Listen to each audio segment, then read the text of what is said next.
Juliano César conta que nunca viu o seu pai, Raimundo Juliano, alterar a voz, gritar com alguém, nem mesmo com os filhos quando estes faziam alguma traquinagem mais forte. Segundo Juliano César, sempre com voz pausada e suave, Raimundo Juliano convidava os filhos a ir ao seu gabinete, o escritório que mantinha em casa. E ali os convidava a sentar para ouvir as suas predicações morais. Diz Juliano César que ir ao gabinete ouvir as recomendações morais de Raimundo Juliano era o mais forte dos castigos que os filhos recebiam e que temiam. É sobre o estilo de Raimundo Juliano de ser com a família e nos negócios que nos fala o seu filho, o empresário Juliano César. Olha, as autoridades elas eram complementares.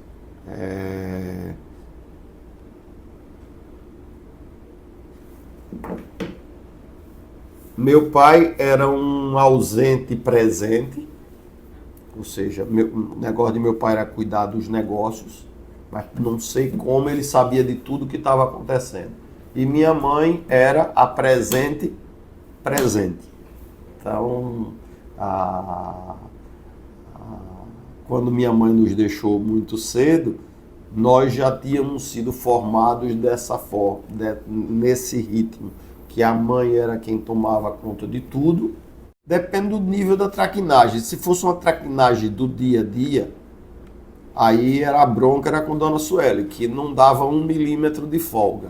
Agora, se a traquinagem fosse pesada e a gente fosse chamado num negócio chamado gabinete, que é aqueles móveis que estão ali no memorial, ali no memorial do Sesc. É exatamente aqueles móveis, com a mesma cadeira.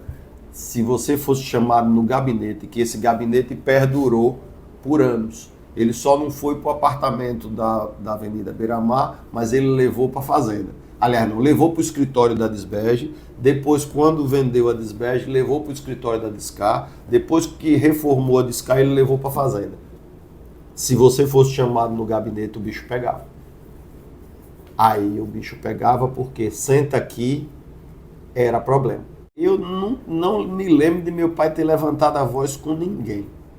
Agora, vá no gabinete e senta aqui, não precisava dizer mais nada. Não tinha castigo físico igual aí no gabinete e senta aqui. Desde o dia que eu fumei o primeiro cigarro até o dia que eu bati o carro bêbado. E essas coisas da vida, eu bati o carro bêbado na esquina de casa. Não é tanto lugar para bater o carro, você vai bater logo na esquina de casa? Não tem como negar. Na rua de Siriri, numa esquina era um armazém, na outra era um armazém. Então todo mundo viu, só eu que pensava que ninguém ia saber. Aí era problema. Chamar no gabinete e senta aqui, que tinha o... Eu não sei onde é que tá as cadeiras, vou até perguntar a Ana Sueli. O gabinete era composto de uma mesa, aquelas mesas, acho que aquele estilo era da época dos anos 30, da época de Getúlio Vargas. Aquela madeira escura, torneada, mas não era um torneado fino como uma coisa francesa. É um torneado pesado, não é grosseiro, mas é pesado. Era esse birô, a cadeira dele, que está lá no memorial, um móvel e 2 cadeiras na frente. Sentar naquelas cadeiras, não precisava ter castigo físico, não. Eu acredito que ele foi quem se autodescreveu e isso marca, né? Ou seja, negociar e fazer amigos em tudo. Essa palavra negociar que ele usou sempre, ele tem um conceito de que negociar é você não abrir mão de princípios, de ética, mas fazer isso de uma maneira em que você construa relações, ou seja, convencer mais do que impor.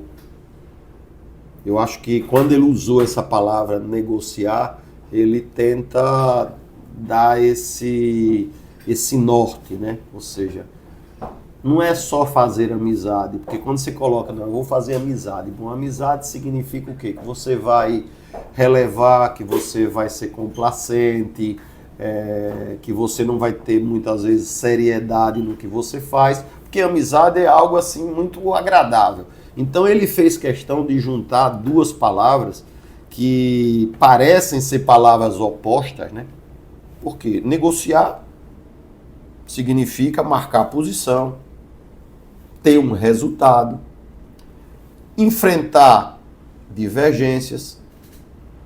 Só que ele consegue com essas palavras dizer o seguinte, olha, você vai fazer tudo isso construindo relacionamentos duradouros, e um relacionamento duradouro pode ser transcrito pela palavra amizade. Então foi algo que nos marcou bastante. Eu, como convivi muito com ele, eu senti muitos detalhes, como, por exemplo, quando ele resolveu fazer esse livro, com 87 anos, primeiro ele trocou de pessoa, porque ele entendeu que havia um compromisso com uma sobrinha afilhada e ele iria fazer com essa sobrinha afilhada. Depois, quando estava tudo pronto, entrou num detalhe de como é que seria o título, que já estava definido que seria negociar e fazer amigos. E ele não aceitou a palavra negociar e fazer amigos. O estilo é um estilo tão integrador que ele preferiu usar a palavra negociando e fazer amigos.